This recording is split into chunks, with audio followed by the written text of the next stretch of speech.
Hey, this is probably going to be one of the last body scans for a while. I saved this one for last on purpose because I think this is the hardest one. Harder than grief, even. Grief, we understand. Something is lost. We hurt. That makes sense. But self-compassion asks something stranger of us. It asks us to treat ourselves the way we treat someone we actually care about.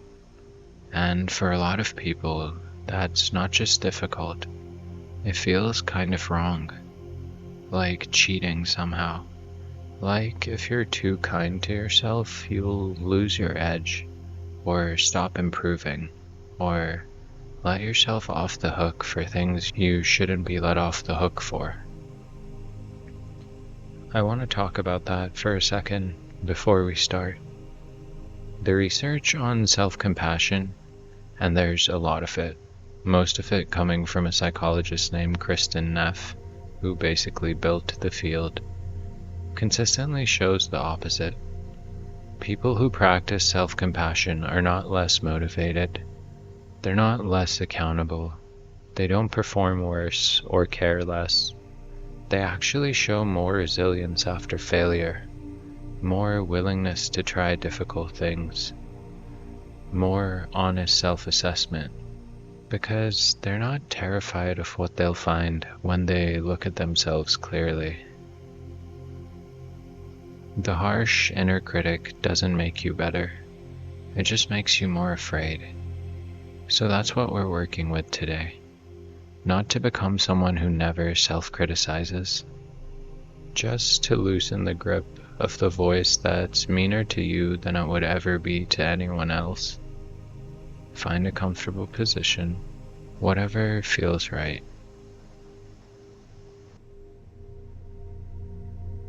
Close your eyes. Take a breath. Let it be gentle.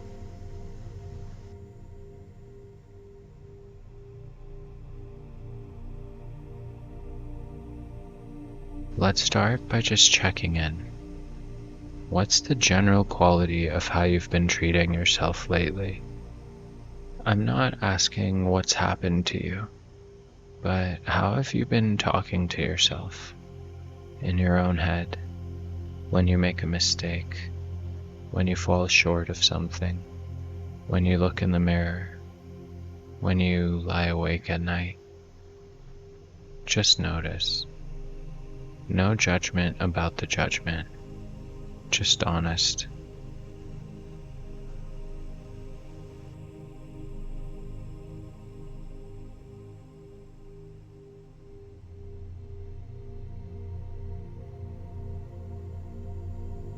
Now, and this is the core of Kristin Neff's framework, self-compassion has 3 components. I'll name them, and then we'll move through each one. Mindfulness, common humanity, self-kindness. Let's start.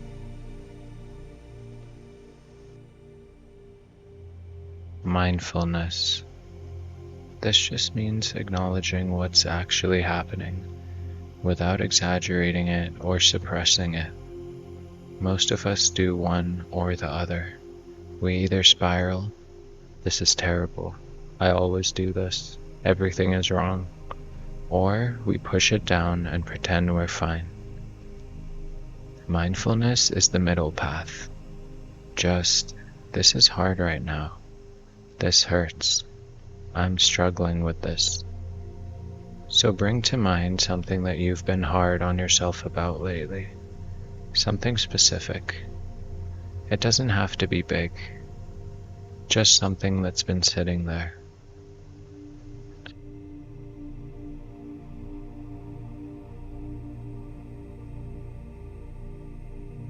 And just name it honestly. You don't have to be dramatic. You don't have to dismiss anything. This is real, and it's been hard.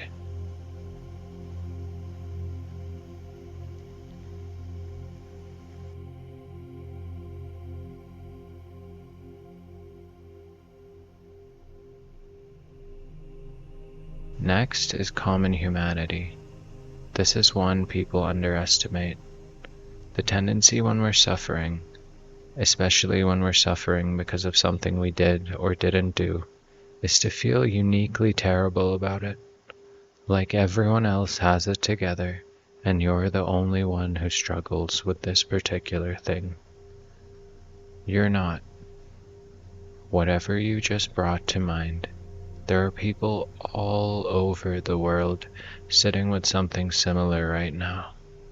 Not identical, but similar. Same, but different. The same flavor of falling short, or feeling lost, or not being who they thought they'd be by now. You're not alone in this. You're not uniquely broken. You're just human, which means you're doing something that humans do constantly, which is struggle.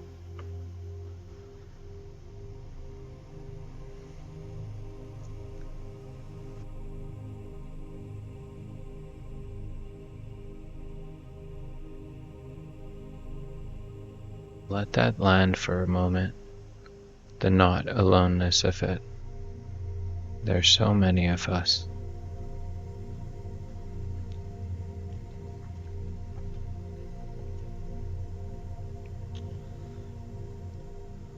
Self-kindness. This is the part that feels hardest. It's also the part that matters most. I want you to think about someone you love, someone you would do anything for.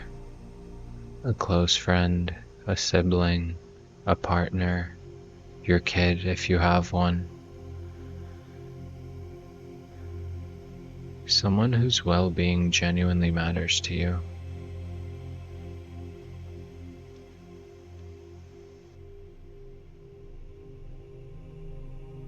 Now imagine that person came to you with exactly what you just brought to mind. The same struggle, the same shortcoming, the same thing you've been beating yourself up about. They sat across from you and told you the whole thing. What would you say to them?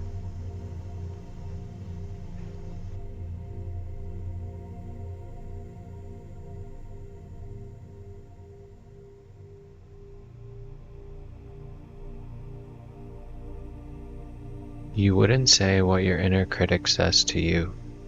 You know you wouldn't. You'd be kind. You'd tell them it makes sense. You'd remind them of their worth. You'd sit with them in it without making them feel worse.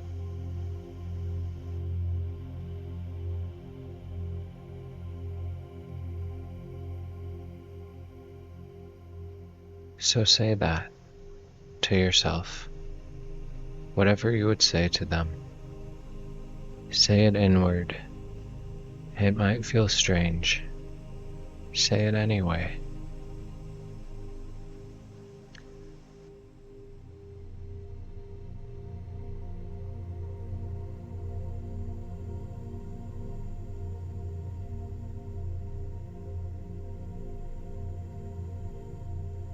Place your hand on your chest if you want, and just for a moment, try sitting on these thoughts. May I be kind to myself.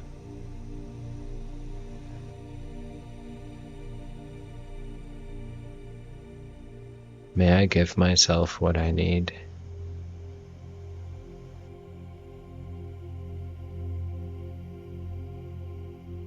May I treat myself like someone who matters.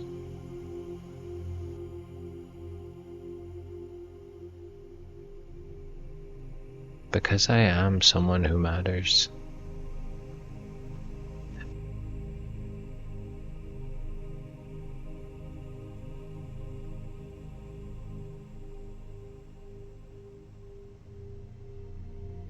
Again, quietly, may I be kind to myself.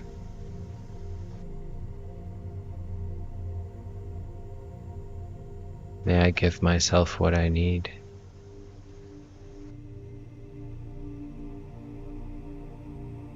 May I treat myself like someone who matters.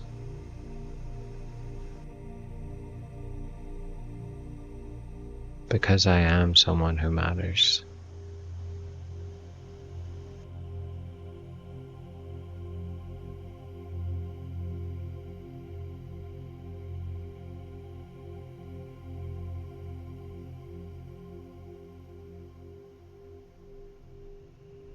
Take a breath.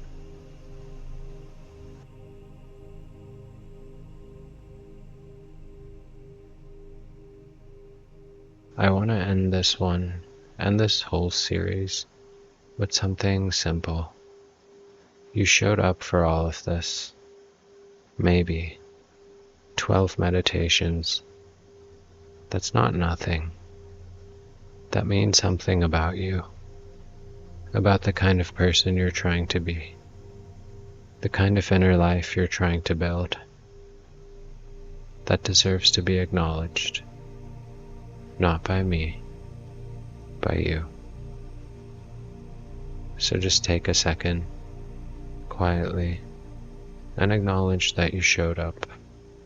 If not for all of them, then at least for this one.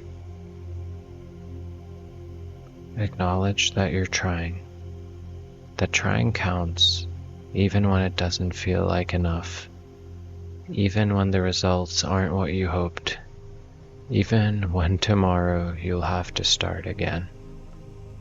It does count.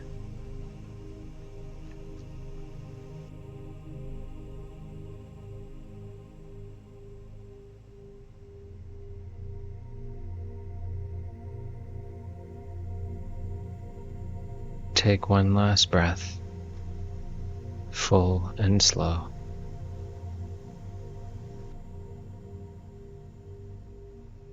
And out.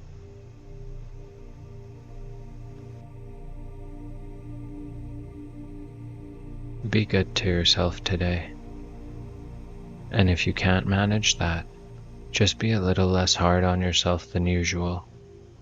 That's enough. That's honestly always enough.